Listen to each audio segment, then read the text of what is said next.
What is good? It is DJ Eastwood, Run It Back Philly. A little quick daily live show. I might start doing these instead of the typical 10-minute video. I'm not sure yet, okay? But just for the sake of YouTube, give me 500 likes on the video, okay? Hit the like button. Subscribe to the channel. Turn your notification bell on if they're not already. I have a general theme for this stream, okay? Shout out to everybody in the chat. Shout out to everybody for being here in the middle of the day, lunchtime live, whatever you want to call it. I have a general theme, all right? And that is Sixers fans need to chill out, okay? A couple things before we get into that. I thought this was fun. Sixers owner Josh Harris, also Commanders owner Josh Harris, has hired two executives, former Warriors GM Bob Myers and former Vikings GM Rick Spielman, to assist his group in searches for a new head football operations and coach. So I just find it funny that Josh Harris buys the Commanders and immediately tries to improve the team, but he bought the Sixers and didn't do anything for 8 years. Actually, they re-signed Brett Brown after the tank, which was, wild. Josh, why do you care more about the Commanders than you care about us, huh? You rich son of a bitch. Anyway, there's that. Tyrese Maxey was on $1 million worth of Game, Gilly and what's his name, Wallow podcast. And he a quote from him: "When it's all said and done and the ball stops bouncing, I want to say I maximize my entire potential." And that got me to thinking, the only thing Tyrese Maxey is missing is this. Tyrese Maxey, if you get this dribble package, it's over for the league, my guy. How much VC you got? I just need you to face up 1-2 left-right crossover, Tyrese. That's all I need. I see the handle a little bit, but it looks a little controlled, it's too conservative. The dribble's too conservative. Your quick right-left is just too conservative. I need an exaggerated hesitation. Boom, boom. Talk to my guy AI, all right? Get on the horn with him, okay? That's what you need to do, all right? And Kelly Oubre said, come back the next game, back to what the Sixers need to do to get back on track. He said they need to come back the next game, back to our normal selves. I don't think we've been ourselves these last 2 games, and it's obviously shown in our results. And that's exactly where I stand with this. I'm on the same page as my guy Kelly Oubre, all right? They haven't been themselves. We've gone through this several times now. By the way, this is brought to you by HelloFresh. Go to HelloFresh.com/runitback free to get free breakfast for life. Shout out to HelloFresh for sponsoring the channel. We've gone through this several times now this season, okay? The Sixers start the season out hot. Everybody's healthy. Oh my God, they added a player like Kelly Oubre to the roster. They are deep. They got the best role players around Joel Embiid in his career. We start the season out 8-1. Right? Kelly Oubre gets hit by a car on a bicycle, something like that, okay? Whatever it was. Nick Batum, well, we pulled the James Harden trade because the Sixers are looking so good. The Nick Batum's dealing with family issues. We got injuries here, injuries there. People start to get sick. The flu runs through our team, right? Maxey's out with the flu. Embiid's out with the flu. D'Anthony Melton was out with the flu, I think. And we lost a couple games, and all of a sudden, the fan base went, oh my God, same team, same result. Here we go again. We can't do it. We're not deep enough. We need help. Every time we play without 5 players, the narrative is the Sixers aren't deep enough. And then we get our whole roster back. Everybody gets healthy, and we do what we do.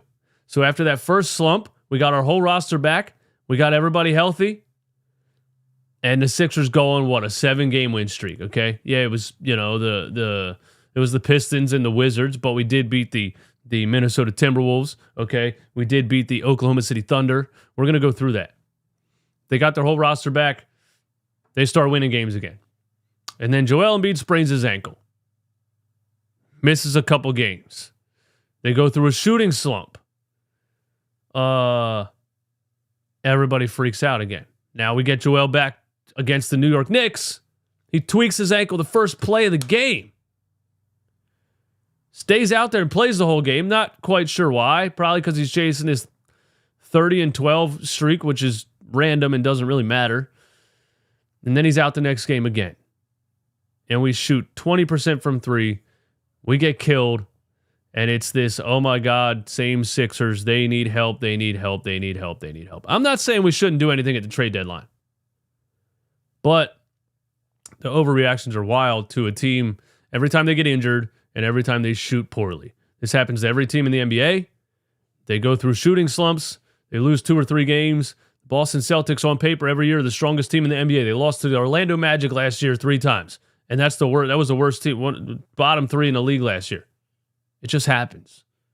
I'm not saying the Sixers don't need help, but I'm saying don't forget what we looked like in the beginning of the season and that second stretch when we were healthy again. They're about to get healthy again, and I predicted it the first time, and I'm going to predict it again. As soon as they get healthy and everybody's back, they're going to be rolling just like they were, and everybody's going to be right back to singing the praises. This is the best supporting cast Joel Embiid has had his whole career so far, and everyone will be back on track and on page. I don't want to talk about the trade deadline and potential trades. I want to bang my head off a wall at this point because it's all anybody wants to talk about. The live callers on the postgame live show were not even really talking about the game. They were just calling me saying, what's a trade that you think we can make? Oh my God, how many? I can't say it every day, bro. I can't say it every day. Yeah, I would love Lauri Markkanen. Yes, I would love him. I would love Malcolm Brogdon. I would love DeJounte Murray. Yes. If the Sixers can make a trade that makes their team better, yeah. Yes. We're not going to sit here and talk about it every day. The trade deadline's a month away. If it happens, it happens. If it doesn't, it doesn't. Nick Nurse said that they are going to have a physical practice today. All right. After the loss the other night, he said they're going to have a physical practice today. Nick Nurse was more upset than me at that loss, and I like that. I like that they have a coach that's ready to light a fire under some players and keep it real with some players and look them in the face and say, that game sucked. It wasn't a scheduled loss. You blew that shit by playing like frauds. The first thing I hope they do in this physical practice is box out. Yeah, let's practice that first, okay? Let's practice boxing out. Tobias Harris. You've been in the league for 11 years, and you still stand around watching people get rebounds. Box out, or you're on the deep end of the bench. I don't give a shit how much money you make. Damn, every time I talk about the Sixers, I end up ranting about this dude. And I said that the other night. If he wasn't making that money, he would have already been benched. He would have. Paul Reed, usually a pretty good rebounder. He's getting killed on the boards with him beat out. Mo Bamba can't rebound at all. Nobody boxes out. So let's work on some boxing out. How about that, okay? Let's also try to defend the paint a little bit. Starts with defending the perimeter, yeah. But, without Joel, the paint is a wide open layup line. The Utah Jazz scored 78 points in the paint. I thought the game earlier in the season where we played the Pelicans and we started Marcus Morris at center and Zion Williamson had a field day and the Pelicans scored 68 points in the paint, I thought that was a lot. The Utah Jazz scored 78 points in the paint. So let's work on that. But all I'm saying is it's not all doom and gloom. It's not over. They're going to get in a physical practice with Nick Nurse. They're going to get their guys back. He alluded to even changing up the personnel. I don't know what that means. I don't know who he's going to change. Besides the person that I would love to see out of the starting lineup. You know who that is. They're going to get there in practice with Nick Nurse. They're going to look at what the hell they're doing wrong. And they're going to fix it. I have faith in that. DJ Eastwood, year 5 of being on YouTube talking about the Sixers, and he's finally the positive one. Yeah, I am. Now check it out. Let's go through the season and look at, the ups and downs so far for the Philadelphia 76ers, okay? Game 1, Joel didn't look great, but there was a clear plan by the NBA for Damian Lillard's debut with the Milwaukee Bucks. They gave him every flop. Every time he flopped, they blew the whistle, and he shot 17 free throws, and they lost by a point. All right. This is before the Harden trade. When did they trade Harden? Right around, one of these 5 games, 6 games? Look at the winning streak they went on after that game. Toronto, Portland, Toronto, Phoenix, Washington. They beat the Boston Celtics fully healthy. Detroit, Indiana. And that's right around where we traded. So this was with PJ Tucker in the starting lineup. Our team is better right now than they were before that trade. And Boston Celtics fans always forget about this one. They never want to talk about it. 106-103, both teams at full strength. The Sixers win. And I want to go to team stats here because team stats. Look how well they played in this game, okay? They only shot 9 for 34 from 3 in that game. 26%, and they still won this game. Rebounds. They out-rebounded the Boston Celtics 56-43. What was different then? When we're playing with Joel Embiid, I mean, that helps, right?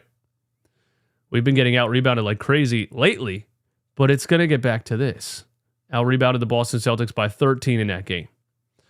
We had 12 offensive rebounds in that game. Turnovers were pretty much tied. We had 21 fast break points to their 19. They only had 40 points in the paint. The Utah Jazz just scored 78 points in the paint. We held Boston to 40 points in the paint in the beginning of the season. So that's just what I'm saying. That's the page that I'm on. They're going to get back to playing good basketball. I really think that. Now let's continue. Okay, here's where they beat Indiana. Maxey drops a 50 piece and they're 8-1, and the world's going crazy. The Sixers are looking the best they've looked in how long? I'm going nuts on YouTube saying that James Harden ruined the Clippers and we won the trade. Okay, then they lose 2 in a row.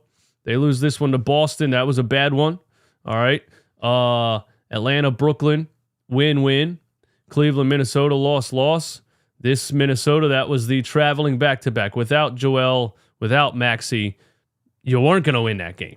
People overreacted like hell to that game, and I said, watch when we get our guys back what happens. And then we beat the Oklahoma City Thunder 127-123. Another great win, fully healthy, full roster. I wanted team stats. Joel dropped, 51 in this game? Let's look at we out-rebounded the Thunder 49-38. Points in the paint, they had 50. That's kind of a lot, but it's not 78. You know what I'm saying? Only 12 fast break points. We've been getting killed in transition lately. When we were cooking, we held the Oklahoma City Thunder, a young team that can run, to 12 fast break points. That was a great win. After OKC, we smacked the Los Angeles Lakers. Embarrassing loss for the Lakers in Philly, 138-94. We're back to cooking, right? Then we play without Joel again. We play the Pelicans, and we start Marcus Morris at center. We lose to the Pelicans. We lose to the Boston Celtics without Maxey or Embiid, but the whole supporting cast puts up a fight. And we actually almost pull out a victory on a 26-point game from Patrick Beverley, who I thought before he landed here in Philly, I thought he was going to retire. This dude still has a game left. He drops 26. And if it wasn't for Tobias Harris stinking up the joint in this game and turning the ball over in the fourth quarter like some kind of rookie, you know what Tobias Harris does when the pressure is the highest? He morphs into Jaden Springer. That's what happens. That's what happens. We get healthy again. Look what happens. Win. Yeah, those are all the bad teams in the NBA. Win. Lose to Chicago.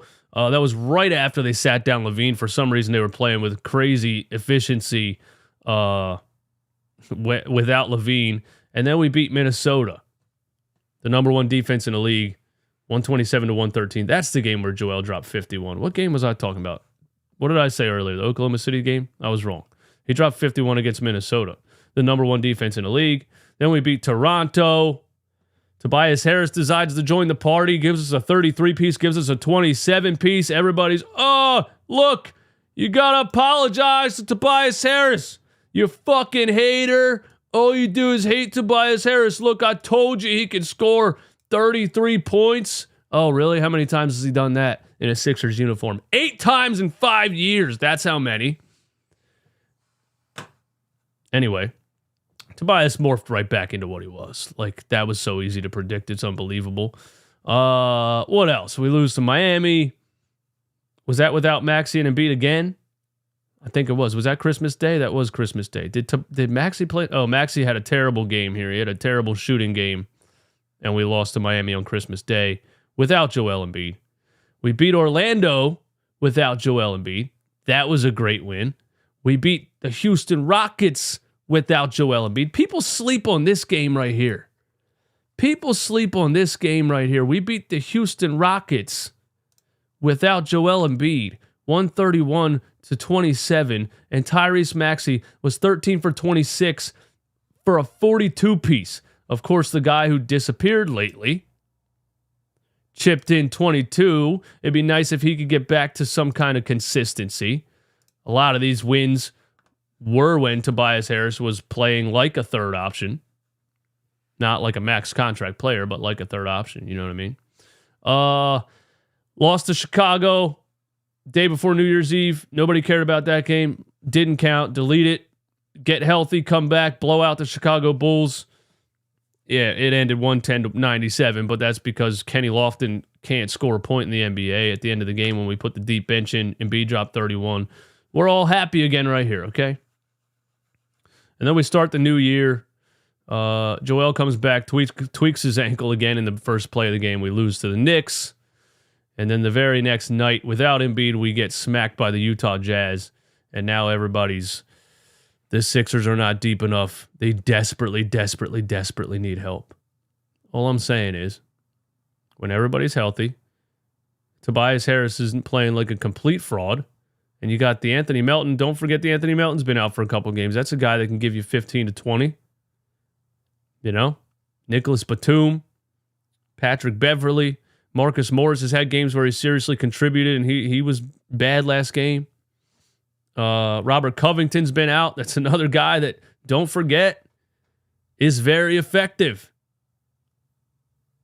We're not healthy right now, and we're going through a shooting slump. And the last thing I want to say, too, is don't forget how much of this game is make or miss. You know what I'm saying? How much of basketball is make or miss.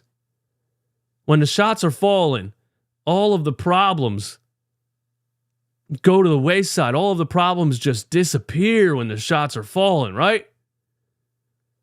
What percentage did we shoot against the Boston Celtics when we were playing without our whole damn team and put up a fight and almost upset them? Well, let's look at team stats there. Team stats. I hate this website, man. Bro, it's like a mini game. You got to move the mouse fast enough to get to team stats. We shot 45% from three in that game. That's a good percentage. 45% from the field isn't too hot, but 45% from three. Boston shot 48% from three. It's better than the 20% we've been shooting from three. When the ball's going through the hoop, everything is better. All the problems are gone. As soon as you deal with some injuries and you shoot 20% from three, you look like the worst team on the planet. So I'm just doing this stream to tell you to calm down, because the Sixers are going to come out of the shooting slump that they are in. They're going to get the Anthony Melton back. They're going to get Robert Covington back. They're going to get Joel Embiid back at some point. Hopefully the ankle's strapped up or something and he doesn't twist it again. Tobias Harris might stop playing like a complete piece of shit. And the Sixers are going to be good again. And everybody will be happy. That's what's going to happen. Now, before I get up out of here, I wonder if we could go a whole video without mentioning Tobias Harris. I can, Peter. Next year. Because that bastard will not be in a Sixers jersey. Finally. 5 agonizing years of watching this just guy that's out there. I was listening to Ricky Sanchez this morning, and Mike Levin said, if you replace Tobias Harris with Robert Covington, nothing would change. Do you understand what I'm saying? He doesn't affect the game. If the Sixers play a game with Tobias Harris, and then they play a game with a full roster without Tobias Harris, and they lose by a point, nobody's going to say, yeah, but they were playing without Tobias Harris. You've never heard anybody say that. Nobody's ever said, yeah, but they were playing without Tobias Harris. He's just a non-factor, bro. For $40 million, he's just a non-factor. For 5 years, it's been the craziest thing I've ever seen. And it'll be over next year. And we won't be talking about Tobias Harris at all. We won't. I kind of feel like don't even trade Tobias at this point. Just let him walk. Right? Because you might have to attach assets to get rid of him. You might have to throw in a Jaden Springer to get rid of him. You might have to throw in a second-round picks to get rid of him. At this point, let him walk in the offseason. Take the cap space and keep your assets. Daryl might bring Harris on a team-friendly deal despite it. He might. But anyway, yeah, that's all I wanted to get on here and say. Thanks for coming through. Thanks for hanging out. Hit the like button. Tonight, myself and RB will be live right here at 8 p.m. Either 8 p.m. or 9 p.m.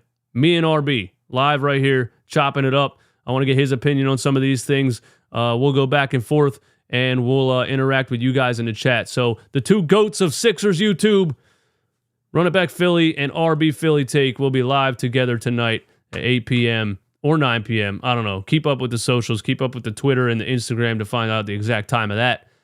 But I want you to be there. All right?